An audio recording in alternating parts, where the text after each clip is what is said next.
Welcome back, guys, to the 12th episode of The Witcher lore. In today's video, we are going to talk about Dandelion and Anna Henrietta, two characters who you may not have known have actually shared a relationship. They were madly in love at one point in the saga.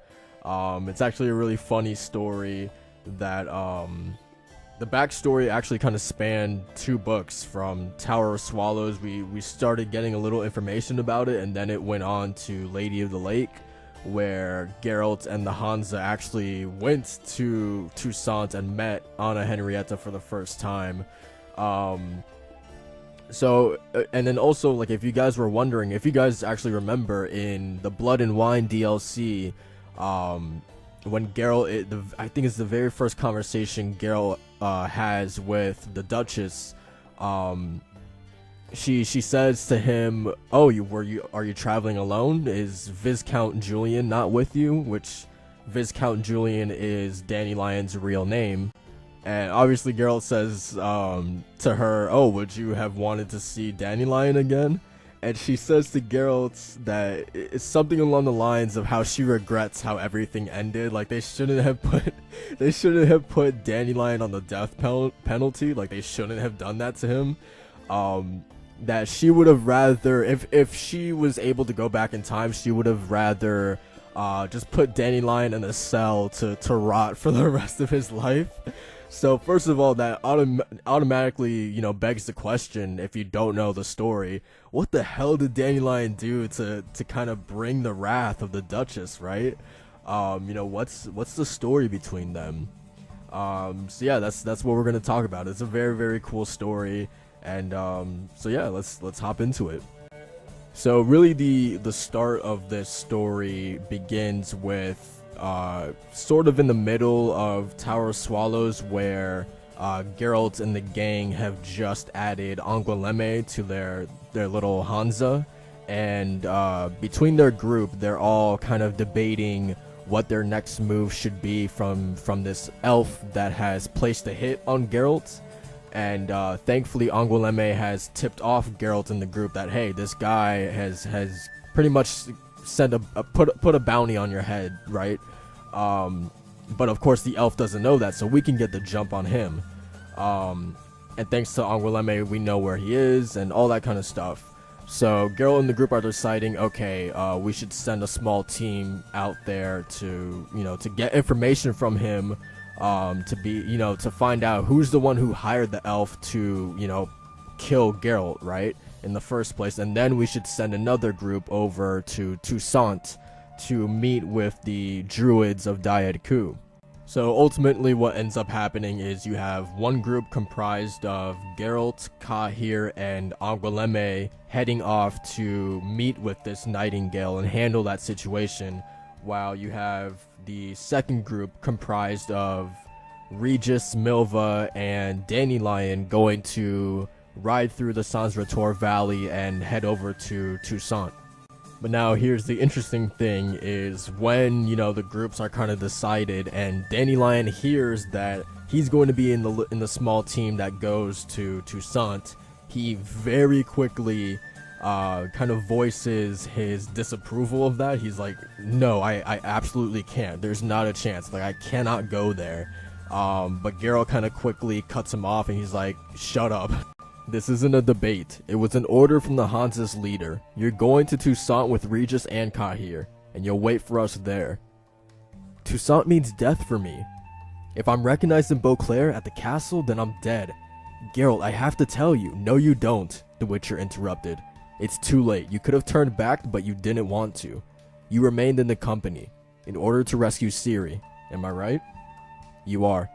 So you'll ride with Regis and Cahir down the Sans-Retour Valley. You'll wait for us in the mountains without crossing the Toussaint border for now. But if the necessity arises, you'll have to cross it. For the druids, the ones from Caed-du, Regis's acquaintances are allegedly in Toussaint. So if the necessity arises, you'll get information about Ciri from the druids and set off to get her. So then, with all of this being said, you immediately think, like, okay, why can't Dandelion go back to Toussaint? Like, what did he do that means certain death for him if he was to return to Beauclair Castle? So yeah, obviously he did something very bad, to the point that he can't even show his face in that region anymore. But I do want to bring up the point that, when he starts saying that no, he can't go. Like, this is his stopping point in the journey. And Geralt brings up Ciri. I think it's really, really cool and says a lot about Dandelion's character that the moment that Ciri is brought up, Geralt says, "You're here to save Ciri, aren't you?" And then Dandelion says, "Yes, I am." So it's basically like he's willing to, I don't want to say like sacrifice himself, but he's like putting himself almost like on the back burner, right? And putting like Ciri ahead of himself, basically, right? Like, he knows that Toussaint means, death for him. This is what he's saying, but he's still willing to go there, even if it means, getting some piece of information about Ciri. I think that says so much about his character, and I think it was really, really cool to see that. Just kind of building off of what, kind of what we got to learn and know about him after the whole S.C. Davin story. It to me added even more to Dandelion's character. So this whole situation involving Nightingale and Shirou, these two people that were trying to extract information specifically about, who hired them in the first place to take out Geralt. The whole situation with those two characters leads us into Toussaint anyway, where Geralt does end up reuniting with, the other half of the Hansa that he sent forward into Toussaint. He finds Dandelion and Milva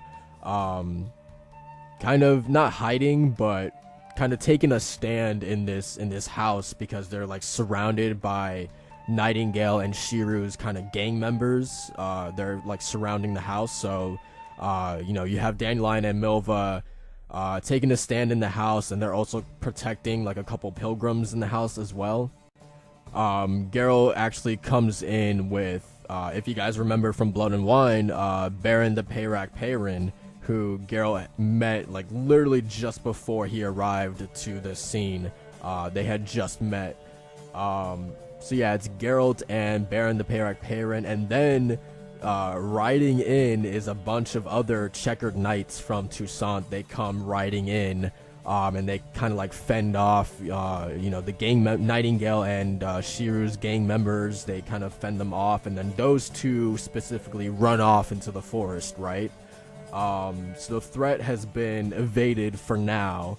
Geralt does eventually run after them, but before he does that, Dandelion comes running out of the house, and he's so happy. He's like, "Oh, Geralt, you saved us once again." So yeah, he's just like Dandelion normally does. He just goes on and on and on about how Geralt saved him and yada yada yada, or how he saved the day. And then he notices a checkered knight like right next to Geralt, and he just like shuts up, like he just falls silent. And then Baron the Peyrac Peyrin notices Dandelion. He's like, "Viscount Julian?" And then Dandelion replies with, "Baron the Peyrac Peyrin?" So now this is the Peyrac Peyrin saying, "Upon my word, my eyes do not deceive me. It's Viscount Julian in person. Ha! The Duchess will be pleased." "Who is Viscount Julian?" the Witcher asked curiously. "That would be me," Dandelion muttered. "Don't interfere, Geralt." "Lady Henrietta will be pleased," Baron the Peyrac Peyrin repeated. "Ha! 'Pon my word, we shall take you all to Beauclair Castle, but no excuses, Viscount. I won't hear any of excuse." So they continue to talk a little bit, and the Baron just basically insisting, just like he has to take Viscount Julian to Beauclair Castle. Like, he just keeps repeating it, that the Duchess won't forgive him if after meeting Dandelion, and that he wasn't able to bring him back to the castle, that she would never forgive him, right? So yeah, they continue to talk. He even promises Geralt that no disgrace nor dishonor will fall on Dandelion, that he's even prepared to give him his word, which to the Checker Knights, that is like very, very important, like giving their word, right? And then he also this is the funny part where he tells Dandelion, he's like, oh, and I forgot to tell you that Duke Raymond had died 2 years ago from apoplexy or something like that.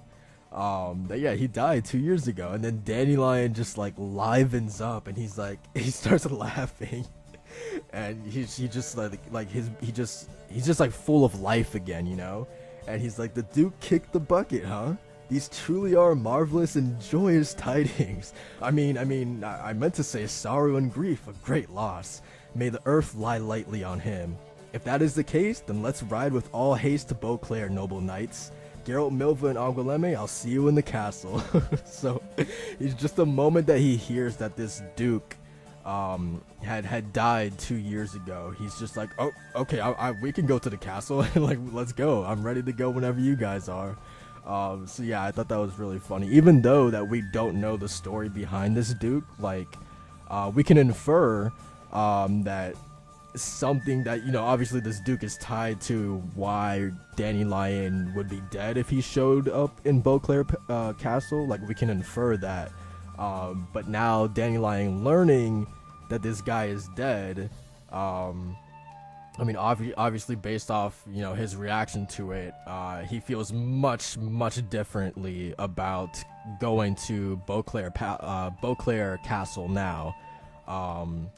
So yeah, that was it. It's like little breadcrumbs of information that we're getting now. So Dandelion ends up riding off with the knights to the castle, and then you have Geralt, Milva, and Angoulême going to pursue Nightingale and Shiru, who had ran away into the forest. And now the three of them are talking, and Angoulême is you know, she's talking with Geralt, and she's like, well, Dandelion's come up trumps. When Nightingale's men surrounded us in that cottage, he told me what he feared in Toussaint. I guessed, the Witcher replied. I just didn't know he aimed so high. The Duchess? Oh. It was a good few years ago, and Duke Raymond, the one who croaked, had apparently sworn he'd tear out the poet's heart, have it roasted, and make his inconstant Duchess eat it for supper.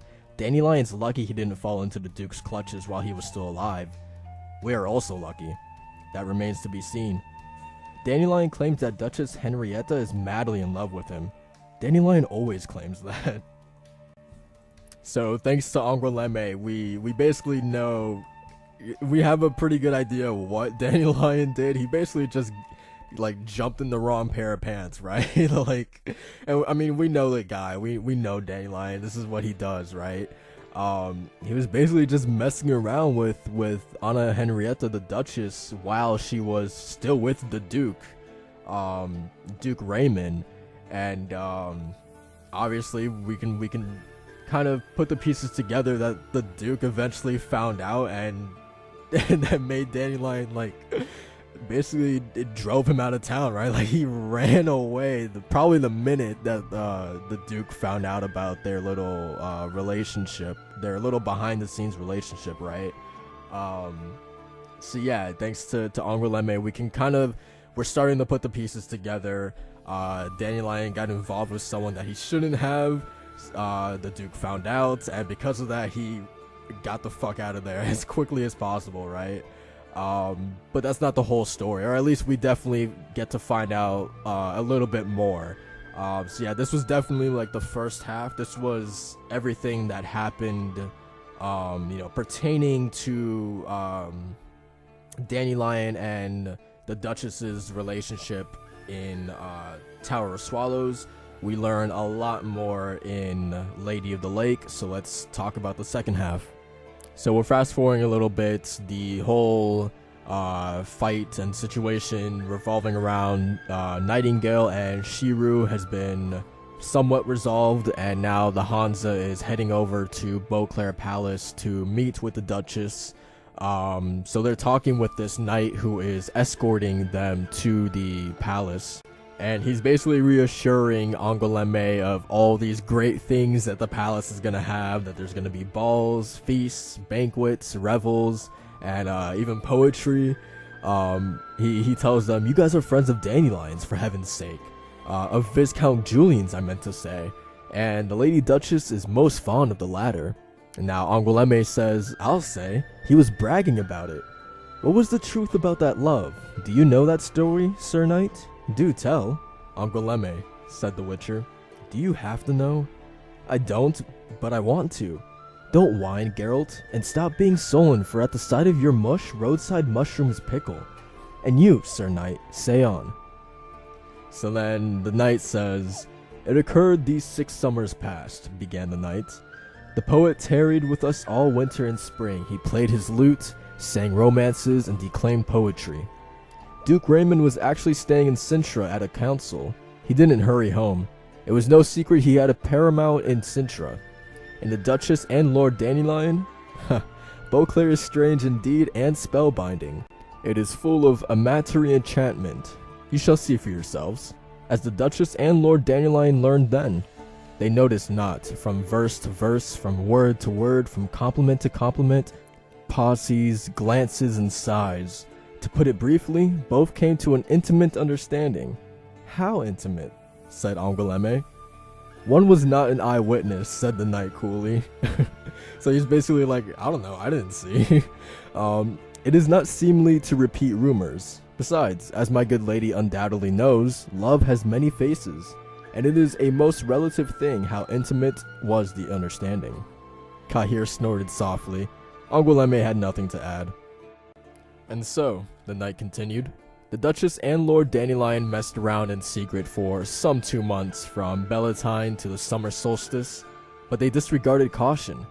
News got out, evil rumors began to spread. Lord Dandelion without hesitating mounted his horse and rode away. He acted prudently.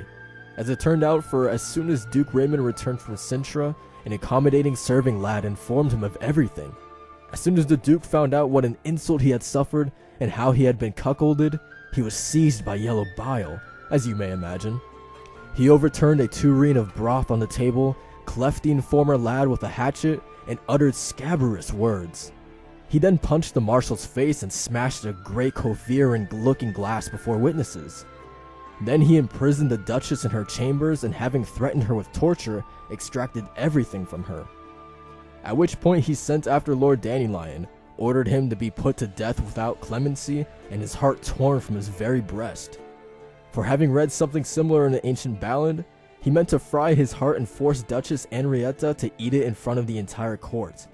Ugh, what an abomination. Luckily, Lord Dandelion managed to flee. Indeed. And the Duke died? He did. The incident, as I said, caused him great ill humor. His blood became so heated from it that apoplexy and palsy seized him.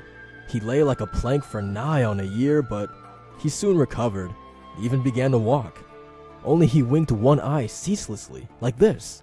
The knight turned around in the saddle, squinted his eye, and screwed up his face like a monkey. So Reynard continues the story, and this is like the funniest thing ever.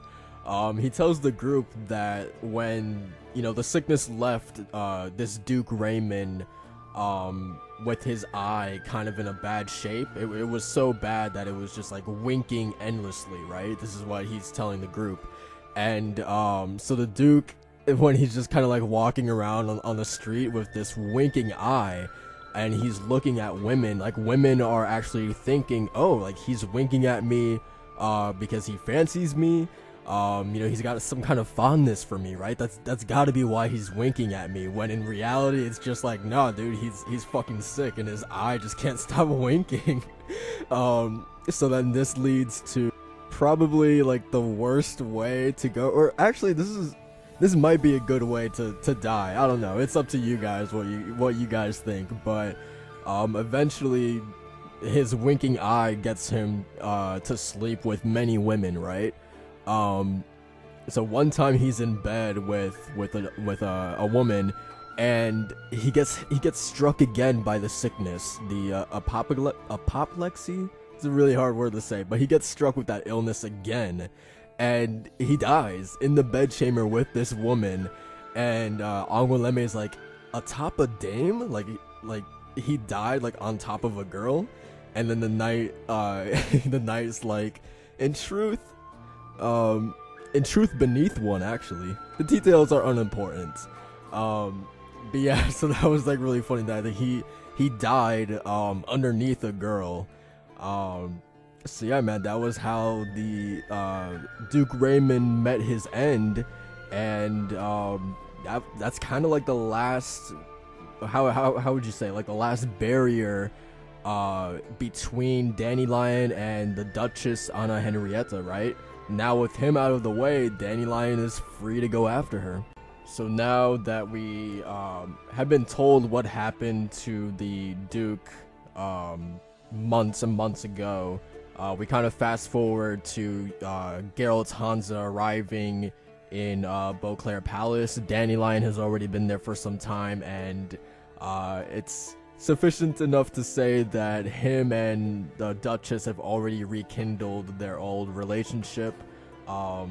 He's like right there by her side on the court, and they quickly, like I said, they get acquainted once again, become very familiar with each other over time, over the period that Geralt and his team stays in Toussaint. Those two get very familiar with each other. Dandelion even has a nickname for her. I believe it was like Little Weasel was his nickname for her. So yeah, it's sufficient enough to say that their relationship started to blossom again during Dandelion's time in Toussaint. Duke Raymond is probably rolling over in his grave, or probably like screaming in his grave right now. So yeah, like I said, their relationship picks back up. But this actually kind of starts to build a little bit of a wedge. Not too much of a divide, but a divide nonetheless between Geralt and Dandelion for a little bit. In what I would, in my personal opinion, I would definitely say is one of the best arguments that Dandelion and Geralt have had in the saga stems from Dandelion's kind of new relationship with the Duchess. And I'm gonna read you guys a little bit of this argument because I think it's, like I said, I think it's literally one of my favorite interactions between these two characters specifically.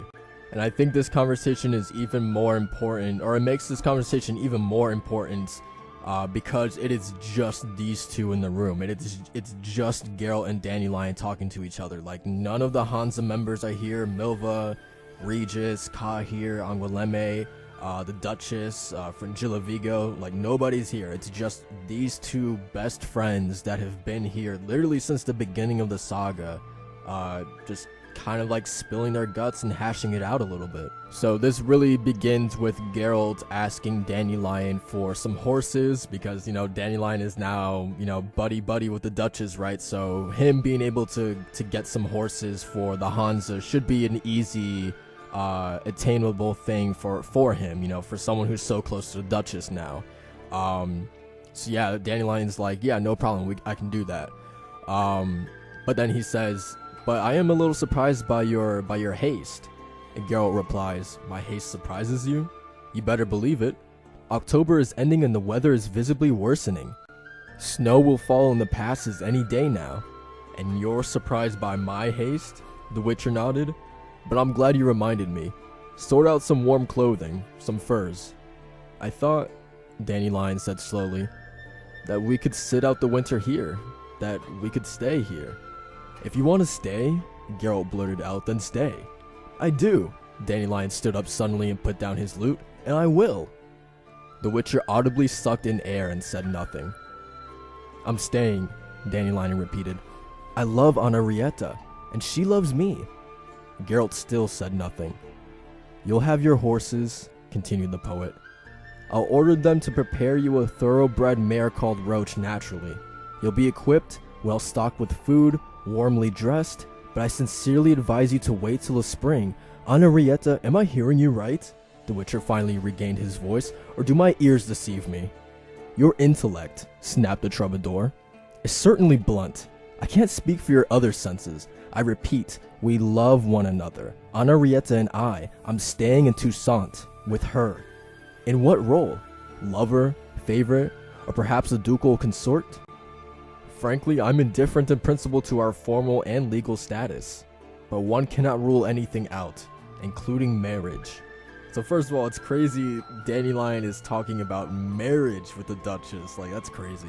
Anyway, Dandelion, the Witcher said finally, if you've been drinking, sober up. You haven't taken a drink, do so, then we'll talk. I don't quite understand why you're talking like this, Dandelion frowned. Then have a little think. What about? Does my relationship with Henrietta shock you so much? Perhaps you'd like to appeal to my good sense. Skip it. I've thought the matter through. Henrietta loves me. And do you know the saying, the favors of duchesses are uncertain? Geralt interrupted. Even if your Henrietta isn't flighty, and if you'll excuse the frankness, she looks that way to me, then what? Duchesses only marry musicians in fairy tales. Firstly, Dandelion puffed himself up. Even a boor like you must have heard of morganic marriages. Must I give you examples from ancient and modern history? Secondly, it'll probably surprise you, but I'm not from the hoi polloi my people the Lettenhoves come from. I'm listening to you and I'm amazed, Geralt interrupted again, losing his temper. Is my friend Dandelion really spouting such balderdash? Has my friend Dandelion really gone completely mad? Is Dandelion, who I know is a realist, now beginning all of a sudden to live in the sphere of illusion? Open your bloody eyes, you dolt. Aha, Dandelion said slowly, tightening his lips. What a curious reversal of roles. I'm the blind man, and you meanwhile have suddenly become an attentive, astute observer. It was usually the other way around. And, out of interest, what don't I notice that you can see, huh? What according to you should I open my eyes to? For instance, drawled the Witcher, the fact that your Duchess is a spoiled child that has grown up into a spoiled and arrogant turkey cock. The fact that she's fascinated by the novelty, has graced you with her charms, and will dump you immediately when a new busker with a newer and more beguiling repertoire comes along. What you're saying is very base and vulgar. You're aware of that, I hope. I'm aware of your lack of awareness. You're a lunatic, Dandelion. The poet said nothing and stroked the neck of his lute. Some time passed before he spoke. We set off from Broccolon on a deranged mission, he began slowly. Taking a lunatic risk, we launched ourselves on an insane quest for a mirage without the slightest chance of success. A quest for a phantom, a daydream, an absolutely impossible ideal. We set off in pursuit like idiots, like madmen. But I didn't utter a single complaint, Geralt. I didn't call you a madman. I didn't ridicule you, for you had hope and love in you. You were being guided by them on this reckless mission. And I was too, as a matter of fact.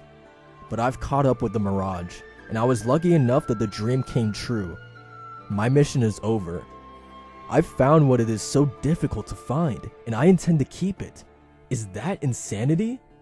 It would be insanity to give it up and let it slip through my fingers. And Geralt was silent for as long as Dandelion had been earlier. Pure poetry, he finally said, and it's difficult to rival you at that. I won't say another word. You've destroyed my arguments. Helped, I admit, by your quite opposite ones. Farewell, Dandelion. Farewell, Geralt. So, I don't know, this was just my interpretation, but I feel like for what brought this out of Geralt in the first place might have been for selfish reasons. Like, he just, I don't know, I feel like there was something, there was a part of him, or maybe all of him, that just wanted his best friend by his side during this mission, you know?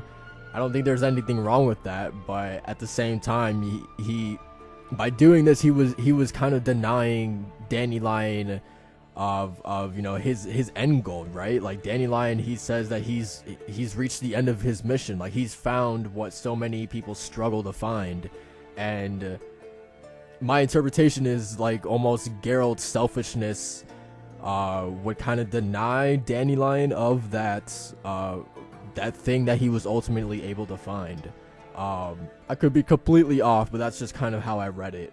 But just the way that Dandelion, like, he just really hits the nail on the head with just how he destroyed all of Geralt's points by saying, I love this so much because it's just so true, that when they first started this mission, him, Geralt, and Milva, those were really like the original three that went off to save Ciri.